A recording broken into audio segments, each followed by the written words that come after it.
some of us, not mentioning any names, Joe. I appreciate that. Not mentioning any names, but some of us sometimes need to have a winning attitude. Winning attitude. And I personally believe that attitude starts the first step that you take out of bed. And what does it take to have a winning attitude? And in my beliefs, passion. Passion for, number one, your day ahead of you, passion for what you do as your career, as your job. Loving what you do helps you have that winning attitude. Okay, I've got a thought on this. I'd like to get your opinion on this. And if you disagree with me, then I don't want to hear it, okay? Every evening, I write down on a notepad or sometimes on the phone the things that I'm going to do the next day. Now, I do that because it's a way to help me sleep, right? Because if not, I'll be up thinking about it all night long, right?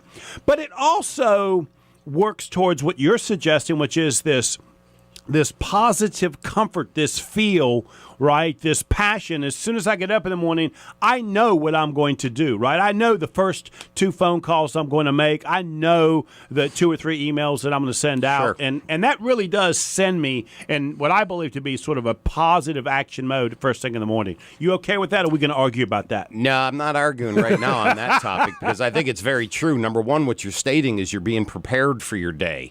And when you're prepared for anything that you do in life, it makes it much, much easier to do it and to keep a good attitude about it, Joe. Okay. And awareness, the awareness of a positive mental attitude, PMA.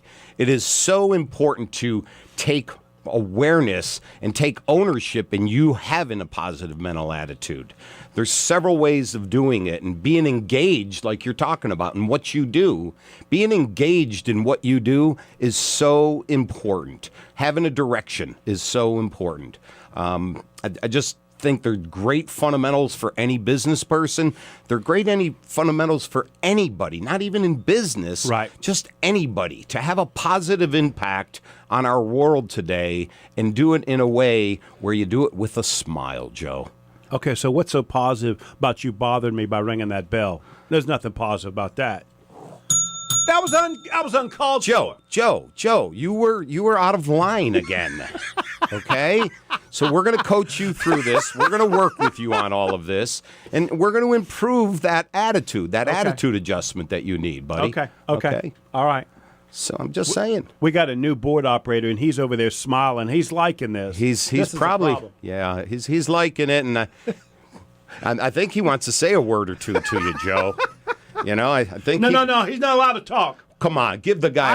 You know what he's going to say, don't you? I got to teach this new operator who is in charge. Oh, Joe, I think I should ring him again, shouldn't I?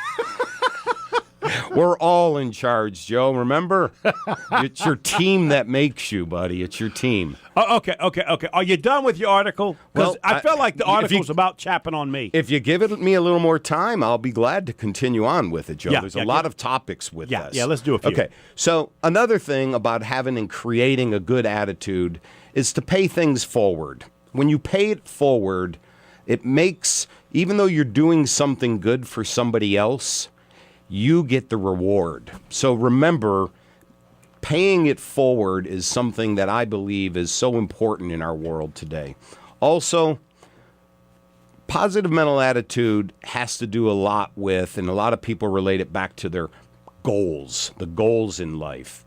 And I would challenge everybody that's listening today, when you are setting goals, when you're planning your goals, set large goals, aim high, think big. Just don't be, the norm. Go for it. And you know what?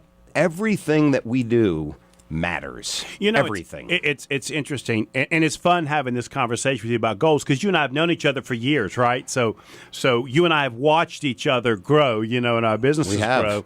I can remember years ago when I just graduated college. I was in the hotel restaurant management program, and I had a goal. I had 2 goals.